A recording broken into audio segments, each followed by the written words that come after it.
Yeah. Unfortunate.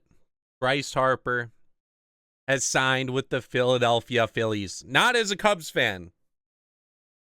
I knew the Cubs weren't going to get him by the beginning of the regular season.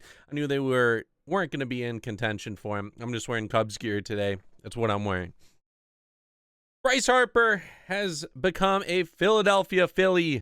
Unfortunate for me. Very unfortunate. But that's fine. I wanted him to go to the Dodgers or the Giants. He would have been a superstar in LA. He's a superstar regardless. But if he went to LA, that would have been cool to see him in the Dodgers uniform. Dodgers are already good regardless.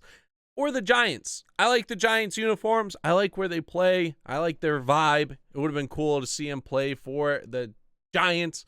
But now we have to watch him play for the Phillies for the next 13 years. Bryce Harper has signed the biggest deal in MLB history. $330 million over 13 years. He beat out Giancarlo Stanton's deal of 13 years to $325 million. When I first saw the deal for $330 million, I thought that's sick. 10 years, 330. He signed a 13-year deal. He's going to be signed until he is 39. And he's only averaging $25.4 million a year. I get $25 million is a lot of money. But I would have thought he would have gotten 28, 29 million, maybe even 30 million for 13 years. I get that he's going to be 37, 38, 39, but I would have expected, compared to Machado signed 10 years for 300 million. You would have expected Harper to make more than 30 million for an extra 3 years added onto the deal. I have no clue. Harper's obviously satisfied, and he went along with the deal. John Heyman was the first to report it. Twitter was on fire today. Bryce Harper, though, $330 million. And it's setting the record for the largest guarantee, like I already mentioned before. There are going to be no opt-outs. Like I said, $25.4 million. It's the 14th highest in Major League history. I thought he would have averaged a little more, but it's fine. No opt-outs. Ken Rosenthal did tweet out after that. Source, no opt-outs. Harper didn't want one. He is committed to being a Philly for life. Didn't want any opt-outs. He has a full no-trade clause. So he's going to be in Philadelphia for the next 13 years until he is the age of 39. I don't know what the speculation was of Bryce Harper not wanting to be a Philadelphia Philly. This deal doesn't make sense for that. All offseason, people made it seem like, oh, he's waiting, he's holding off just because he doesn't want to be a Philly. He wants another team to come and swoop in. I don't know why it took so long to get this deal, though. Doesn't make any sense, but Bryce Harper is signed. Wants to be a Philly rest of his life. I'm surprised this deal didn't get done earlier. There's no opt-outs. Usually the big deal is players wanting opt-outs in their deal at specific years, trade clauses here and there. But it looks like this is just straight up. He didn't want to do anything else. Wanted to just get locked in. And he's going to be getting paid. I don't know if this deal will make sense, though. Like, I'm still baffled on the years and the money. But I guess in terms, if he's 37, 38, 39, would he actually make more than 30 million in those 3 years?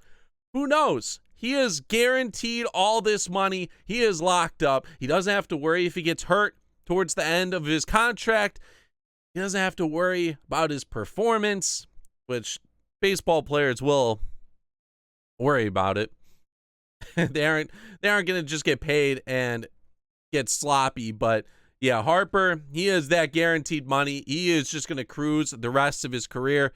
All he has to do now is just focus on winning.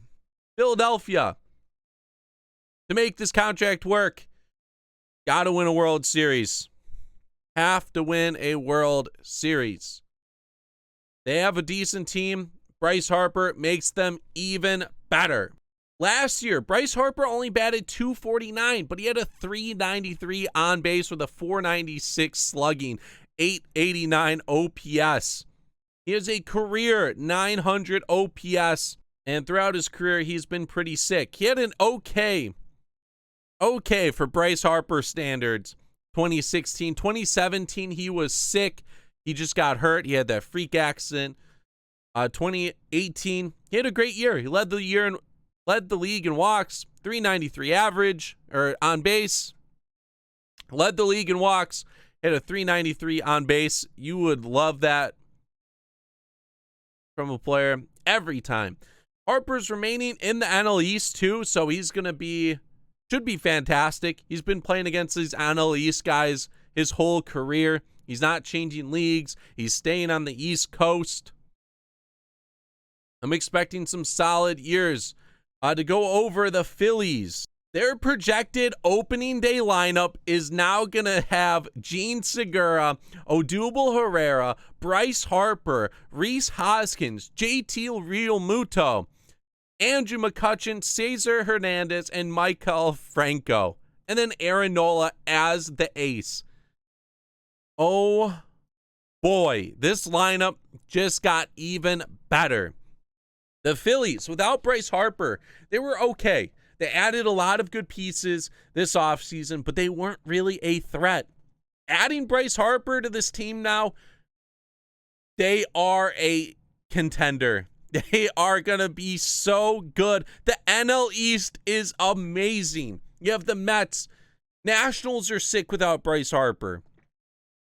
You have the Phillies now. The Braves are coming up. The only team that's not going to be good in the NL East will be the Miami Marlins. Unfortunate for them, but they picked a good time to rebuild as their division is stacked. The National League as a whole is going to be a dogfight. I would really recommend watching National League baseball this year if you can. The NL Central is sick with the Cubs, Reds, Brewers, Cardinals. The Pirates are pretty decent. The NL West, you have the Dodgers and the Rockies. The Giants are going to be Padres are going to be fun to watch. They're going to be up and coming. I don't see them being as good. And the Diamondbacks, I don't expect them to be good. But there's so many good National League teams this year. Really would recommend watching some games if you're like an American League guy. But if you're a National League guy, I am pumped. As a Cubs fan, every series is going to be a battle. Yeah, going back to their lineup, it's solid. It is very solid. I can expect Rhys Hoskins to have a sick year as well. Expect him to have an even better year. I would assume he would have his best year of his career if he's going to be hitting behind Bryce Harper. He'll kind of be like how when Albert Pujols was with the Cardinals, Matt Holliday flourished because guys don't want to pitch to Albert Pujols, and then they have to pitch to the net guy after them. Jim Edmonds was there, Scott Rowland, Matt Holliday. They all did pretty well batting behind Albert Pujols. And Harper has guys behind him that should help him out. He got pitched around a lot in 2018.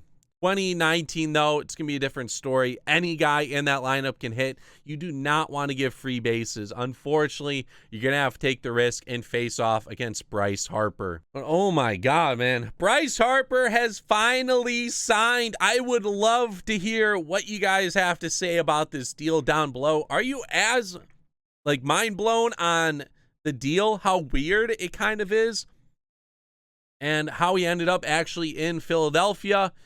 Due to the rumors they didn't want to play there, no opt-outs, no trades, or like a no-trade clause. Absolutely insane deal. It's going to take him until he's 39. I don't know, man. I don't know. This is still going to set in. We should see an MLB The Show cover happening soon. And also should see Bryce Harper on a baseball field soon. But yeah, the two biggest guys in free agency have now signed. Maybe with all this money off the table now, Dallas Keuchel should sign soon.